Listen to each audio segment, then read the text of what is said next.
Bayangkan sebuah negara yang sebagian wilayahnya seharusnya berada di bawah laut. Negara ini tidak memiliki wilayah yang luas. Populasinya juga tidak sebesar negara-negara raksasa seperti Amerika Serikat, Cina, atau India. Namun dari negara kecil inilah lahir perusahaan-perusahaan raksasa, jalur perdagangan global, sistem pertanian yang sangat maju, dan salah satu pusat keuangan dunia. Lebih mengejutkan lagi, Belanda sebenarnya sedang berperang melawan laut setiap hari selama berabad-abad, dan jika sistem mereka gagal, sebagian wilayah negara ini bisa terendam. Lalu bagaimana sebuah negara kecil bisa mengubah laut menjadi daratan, menjadi salah satu negara paling makmur di Eropa, dan pada masa lalu bahkan memiliki kekuatan untuk menguasai perdagangan dunia? Inilah kisah Belanda, negeri kincir angin, kanal, bunga tulip. Tetapi di balik semua itu ada sejarah yang jauh lebih besar dan lebih mengejutkan. Ketika orang mendengar kata Belanda, mungkin yang langsung terbayang adalah Amsterdam, kanal, sepeda, kincir angin, dan ladang tulip berwarna-warni. Namun ada satu fakta yang membuat negara ini berbeda dari kebanyakan negara di dunia.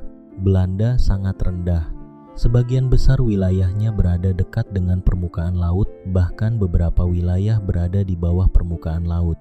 Artinya, tanpa sistem perlindungan yang rumit, air laut dapat masuk dan membanjiri wilayah yang dihuni jutaan manusia.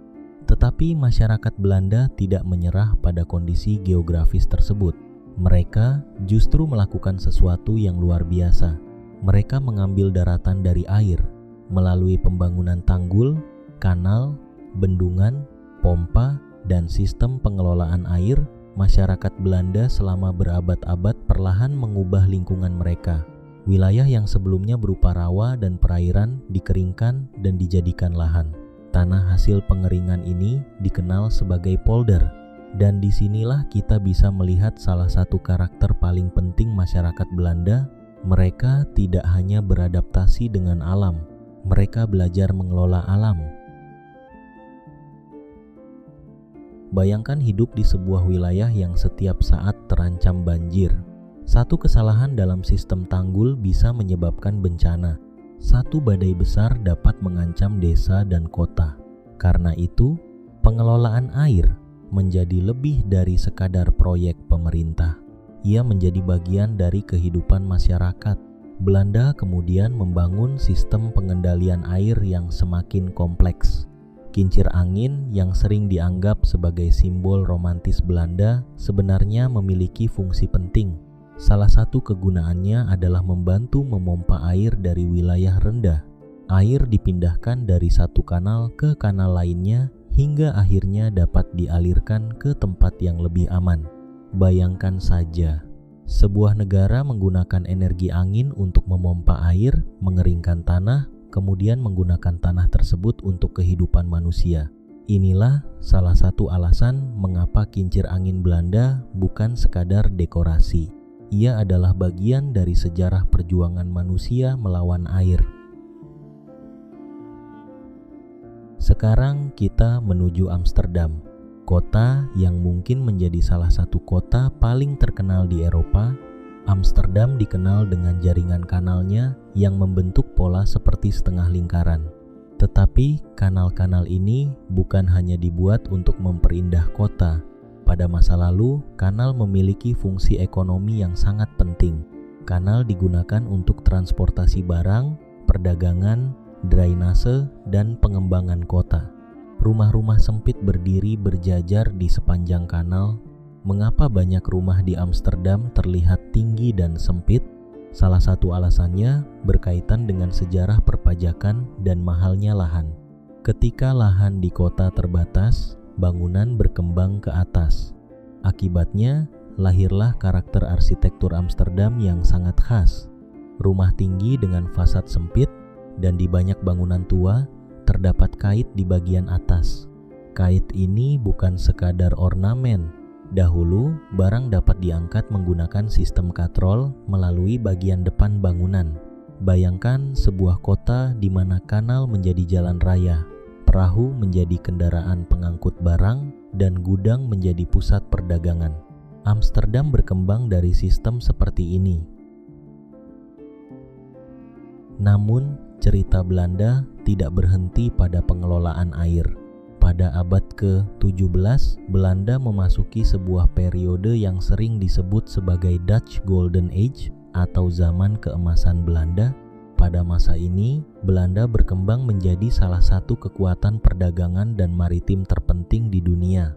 Salah satu organisasi yang sangat berpengaruh adalah Dutch East India Company atau VOC. VOC didirikan pada tahun 1602. Perusahaan ini bukan perusahaan biasa. VOC memiliki hak istimewa yang diberikan oleh pemerintah Belanda, termasuk kemampuan untuk membuat perjanjian, membangun benteng, memiliki tentara, dan menjalankan operasi perdagangan. Perusahaan ini menjadi salah satu kekuatan ekonomi terbesar pada zamannya. Kapal-kapal Belanda berlayar sangat jauh. Mereka menuju Asia, Afrika, dan berbagai wilayah perdagangan lainnya. Komoditas seperti rempah-rempah memiliki nilai yang sangat tinggi di Eropa. Lada, pala, cengkih, dan berbagai barang eksotis dapat menghasilkan keuntungan besar, dan Belanda ingin menguasai jalur perdagangan tersebut. Tetapi sejarah ini juga memiliki sisi gelap. Ekspansi perdagangan Belanda melibatkan kolonialisme, konflik, kekerasan, dan eksploitasi di berbagai wilayah. Jadi, ketika kita berbicara tentang kejayaan Belanda, kita juga harus melihat harga yang dibayar oleh masyarakat di wilayah yang menjadi sasaran ekspansi tersebut. Ada satu cerita terkenal lainnya dari Belanda, namanya tulip mania. Pada abad ke-17, bunga tulip menjadi simbol status di kalangan masyarakat tertentu. Beberapa varietas tulip langka memiliki harga yang sangat tinggi. Permintaan meningkat. Orang mulai membeli bukan hanya karena ingin memiliki bunga tersebut, tetapi karena berharap dapat menjualnya kembali dengan harga lebih tinggi. Harga semakin naik, dan ketika orang semakin percaya bahwa harga akan terus meningkat, semakin banyak orang ikut masuk. Fenomena ini sering dianggap sebagai salah satu contoh awal gelembung spekulasi dalam sejarah ekonomi. Namun, sejarah tulip mania juga sering disederhanakan secara berlebihan. Kisah sebenarnya jauh lebih kompleks daripada sekadar cerita bahwa semua orang Belanda menjadi gila karena bunga. Tetapi satu hal tetap menarik. Bunga yang sekarang menjadi simbol romantis Belanda pernah menjadi bagian dari salah satu cerita ekonomi paling terkenal di dunia. Sekarang kita melihat sesuatu yang mungkin lebih mengejutkan. Pertanian. Jika melihat ukuran Belanda, mungkin kita tidak akan menyangka bahwa negara ini menjadi salah satu eksportir produk pertanian terbesar di dunia. Bagaimana mungkin? Jawabannya adalah teknologi. Belanda menggunakan rumah kaca modern, sistem irigasi presisi, penelitian pertanian, otomatisasi, dan teknologi untuk meningkatkan produktivitas. Di wilayah yang relatif kecil, mereka dapat menghasilkan produk pertanian dalam jumlah besar dengan teknologi yang sangat efisien. Rumah kaca menjadi seperti laboratorium raksasa. Suhu dapat dikontrol, cahaya dapat diatur. Air dapat digunakan secara lebih efisien. Nutrisi tanaman dapat dikontrol dengan presisi. Hasilnya, pertanian tidak lagi hanya bergantung pada luas lahan, tetapi pada seberapa efisien manusia menggunakan setiap meter persegi tanah, dan ini menjadi salah satu pelajaran penting dari Belanda. Keterbatasan tidak selalu berarti kelemahan. Kadang-kadang, keterbatasan justru memaksa manusia untuk menjadi lebih kreatif. Ada satu pemandangan yang sangat sulit dipisahkan dari Belanda, sepeda. Di banyak kota Belanda, sepeda bukan sekadar alat olahraga. Sepeda adalah bagian dari sistem transportasi sehari-hari. Anak-anak bersepeda ke sekolah, orang dewasa bersepeda menuju tempat kerja. Orang berbelanja menggunakan sepeda, bahkan infrastruktur kota dirancang agar pengguna sepeda dapat bergerak dengan aman. Jalur sepeda yang terpisah, persimpangan yang dirancang khusus, tempat parkir sepeda, dan koneksi transportasi membuat bersepeda menjadi pilihan yang praktis. Inilah perbedaan penting. Belanda tidak hanya menyuruh masyarakat untuk menggunakan sepeda.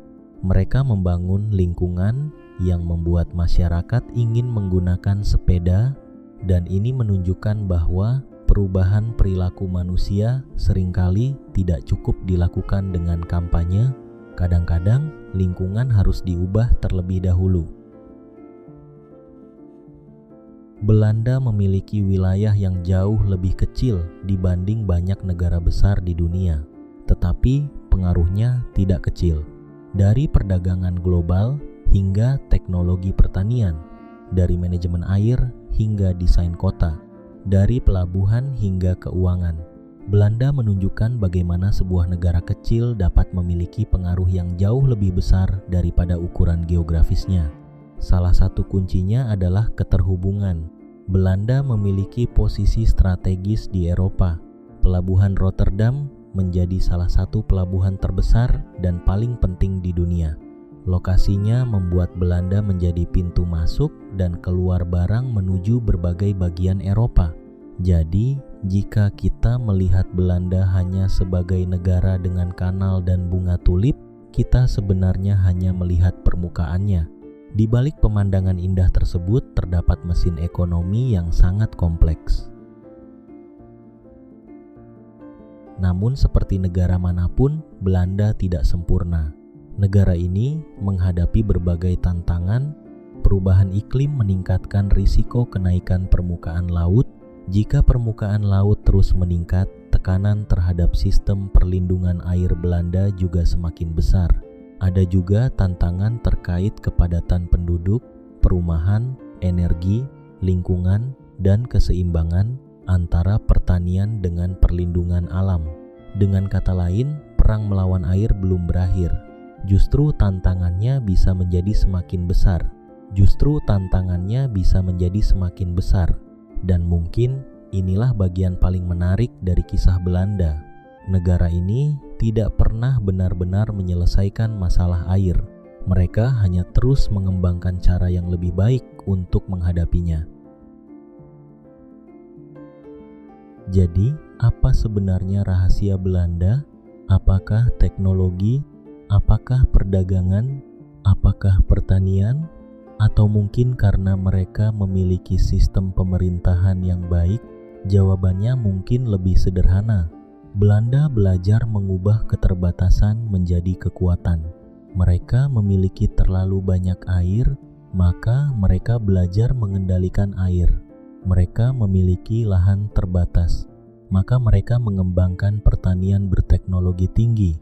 Mereka berada di persimpangan perdagangan Eropa, maka mereka membangun pelabuhan dan jaringan perdagangan. Mereka memiliki kota yang padat, maka mereka mengembangkan sistem transportasi yang efisien. Dan mungkin inilah pelajaran terbesar dari negara kecil ini. Kita sering berpikir bahwa untuk menjadi besar, kita membutuhkan sumber daya yang luar biasa. Padahal terkadang yang lebih penting adalah kemampuan untuk menggunakan apa yang kita miliki dengan cara yang luar biasa. Belanda tidak menghilangkan masalah geografisnya. Mereka tidak memindahkan laut, mereka tidak memperbesar wilayah negaranya. Mereka hanya belajar bagaimana hidup dengan keterbatasan tersebut, lalu mengubahnya menjadi keunggulan. Dari tanah yang terancam tenggelam, mereka membangun salah satu negara paling maju di dunia. Dari kanal, mereka menciptakan jalur perdagangan. Dari angin, mereka memompa air. Dari lahan yang terbatas, mereka membangun pertanian modern. Dan dari sebuah negara kecil di Eropa, mereka meninggalkan jejak yang jauh lebih besar daripada ukurannya. Jadi lain kali ketika Anda melihat gambar Belanda dengan kincir angin, tulip, kanal, dan sepeda, ingatlah satu hal. Itu bukan sekadar negara yang indah, itu adalah negara yang selama berabad-abad belajar satu pelajaran penting. Jika dunia memberikanmu keterbatasan, jangan selalu berusaha melarikan diri darinya. mencari tahu bagaimana cara mengubahnya menjadi kekuatan.